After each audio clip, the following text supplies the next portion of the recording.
All right, what's up YouTube? Biz Matthew here. I just got this property signed. And what are the next steps after you get a contract signed on a property? Whether you're wholesaling real estate, doing a rental or BRRRR or a flip, these are the next steps that you should take in order to either sell your wholesale deal, or in my case, I'm going to flip this property. But in today's video, I'm just going to talk about the next steps to do if you're wholesaling this property. So we'll go back to the office, back to the studio, and I'll break down what you have to do after getting a contract signed on the property. All right, so congratulations, you got your contract signed. We're in the YouTube studio, and what are the next steps after you get that contract signed? So after you talk with the seller, you ran your comps, and you put the property on the contract at a great price that will attract other cash buyers, the next step is to get access to the property. So that's the first step after you get the contract signed, is to get access to the property. Some of the reasons why you need access to the property, if you can get it, is to, number one, take more pictures if you didn't get that on the first appointment or the appointment that you signed your agreement, or videos, and also to show your cash buyers. Now, if you're doing this virtually, you need to schedule someone in, maybe a realtor, maybe a friend in that area, or someone's on Craigslist to get access to the property and take pictures of the property, right? Because that's very important that you can send your campaign out to your cash buyers and show them the pictures, and then that will bring cash buyers in. Obviously, you need access to your cash buyers. If you're in town, you need access to open a door, be there a little bit early, just prepare everything and have cash buyers walk through the property. You can schedule them all together in 1 hour. Some people like to do it separately so they don't have to talk amongst each other and things of that nature. I never found that to be a big deal. I've done that before where I had multiple cash buyers walk a property at the same time. And there was sometimes I would tell them, hey, if you have any questions, just let me know, come to me directly, even when the seller was there. And it worked out fine. Now, there are some beginners that are scared of that tension or those interactions, but it's totally fine. Like cash buyers, if they're familiar with assignments and things of that nature, they're 100% okay with that. Like they understand the dynamic that's happening, and they understand that you're there to make money. They understand other cash buyers are there to make money. So showing your cash buyers, getting people in, and hopefully after that, you'll get some offers for your property. Now, usually what I like to do after I get a property signed, so let's say I get a property under contract at $50,000 and I want to make $20,000. I'm going to market that property for $70,000, or even go a little bit higher if I know some people might negotiate with me. But you don't even want to negotiate. Just say, hey, this is the price. I know the value of this property. I know this area. I've wholesale properties around this area. I've done my research. The price is $70,000, right? And so they already know the price. They already know that information. But let's say you do get your comps a little bit wrong, or the property is in much dire condition than what you think, right? And like these cash buyers, the investors that flip properties,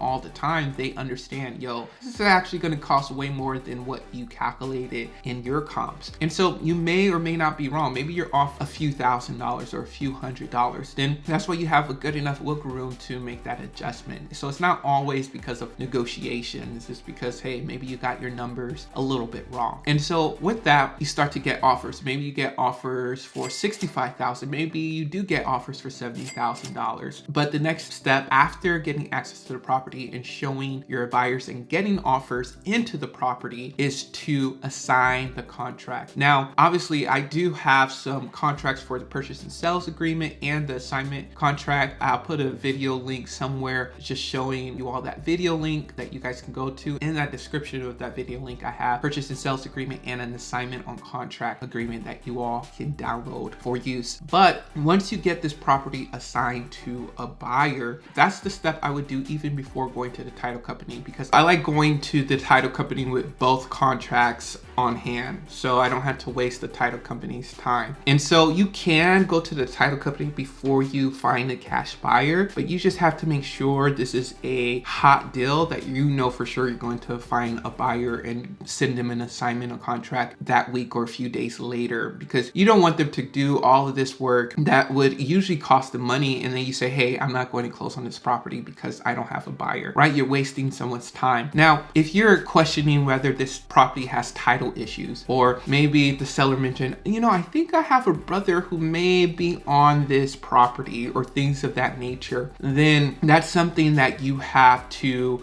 clarify and fully understand before you bring another cash buyer into this transaction. So I understand too at sometimes that, sending the contract before you finding a cash buyer may be beneficial for you. But going to the second step of assigning this contract, it's important to spell out into the assignment that this is going to happen at this date. I'm going to get paid this month. My assignment fee is this much, and things of that nature. And with finding cash buyers, you have to work with someone who is fast and who is easy to work with. Let's say you do get an offer even higher than what you have advertised the contract for, but is this person going to take 30 days to close? Is this person going to have to do this and that and jump through so many hoops in order to close on the property? You have to see if it's actually worth it. And there's a chance that they may not even close on the property, or maybe someone's at your asking price or even a little bit lower, but they closed with you before and they're all cash, and they close, hey, I got the cash in the bank, just let me know, and boom, they buy the property. And so working with buyers that are easy to work with is very imperative to signing your contract. All right, so the last step is the title company. So sending both contracts to the title company. The title company, they're going to do a title search, making sure there's no like loans or liens on the property. If there is, that will come out of the seller's payment. So for example, if you put a property under contract for $50,000, but they have a mortgage on the property for $20,000, then the title company handles all of that between the lender and the seller, and they take that out of the $50,000 and give a check of about $30,000 to the seller. So they deal with all of that information. You don't have to do that. The thing with title companies is some title companies, you have to stay on top of them, maybe because they're busy or their communication is just not there. Once you find a good title company that's on top of things, like I sent a contract today to a title company, they responded to my email in 5 minutes. That's a great title company. And maybe because, we're not selling as many homes today than we were doing like 2-3 years ago. And so they're ready for as much businesses that they can get. I've always had that great level of communication with this title company, even during peak season. And so finding the title company may take a little bit more time, and you may even find one that maybe the communication is not that well, or you have to be the one following up with them, but they do everything that you need. And that's a good place to start. So the title company will also set a closing date between you, the seller, and the buyer. And you don't really have to be there. You can have the money go directly to your bank account. You can pick up the check later. You have just the buyer and seller go and they sign the documents, things of that nature. But yeah, there are different ways that you can do this that works out for you specifically. So that's essentially, those are the steps after you get a contract signed. So once you get a contract signed, get access to the property, show the property to buyers, take more videos and photos, especially if you're doing it virtually. Next step is to sign the contract. Each of these steps I actually have separate videos on. You can just look through my channel. And then the third step is to work with a title company, find a good title company, get closing done, make sure title is clear and things of that nature. All right, you all, hope you all enjoyed this video. Be sure to like, subscribe, and comment down below if you have any thoughts or questions on what you should do after you get a contract signed. All right, thank you. Have a great day.